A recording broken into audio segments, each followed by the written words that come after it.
రోజు MGM 7 hills యాజమాన్యం బాగా పేరున్న సంస్థ, కార్పొరేట్ సంస్థ. చెన్నైలో, బాంబేలో పెద్ద పెద్ద హాస్పిటల్స్ ఉన్నాయి వాళ్ళకి. అయితే ఇంత పెద్ద కార్పొరేట్ సంస్థలో ఎక్కడ కూడా కార్మిక చట్టాలు అమలు చేయకపోవడం చాలా దుర్మార్గం. అంటే ధనబలం, కండబలం, రాజకీయ పెలుగుబడి ఉందనేసి కార్మికుల జీవితాలతోనే ఆడుకుంటుంది ఈరోజు 7 హిల్స్ యాజమాన్యం.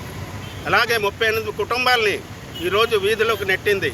వాళ్ళ కుటుంబాలు ఆకలి బాధలకు గురవుతున్నారు.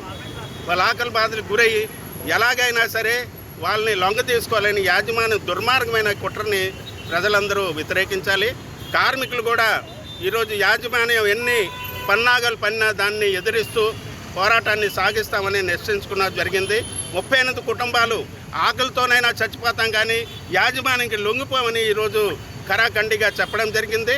అయితే యాజమాన్యం లేబర్ కమిషనర్ గారు చెప్పిన, ప్రజాప్రతినిధులు చెప్పిన, ఎంతమంది చెప్పినా వాళ్ళు వినే పరిస్థితుల్లో లేరు. దానికి ఖచ్చితంగా భవిష్యత్తులో తగిన మూల్యం చెల్లించవలసి వస్తుంది. యాజమాన్యం పూర్తిగా దివాలా తీసే వరకు కూడా వాళ్ళ వైఖరికి పాల్గొనే పరిస్థితి కనబడుతుంది.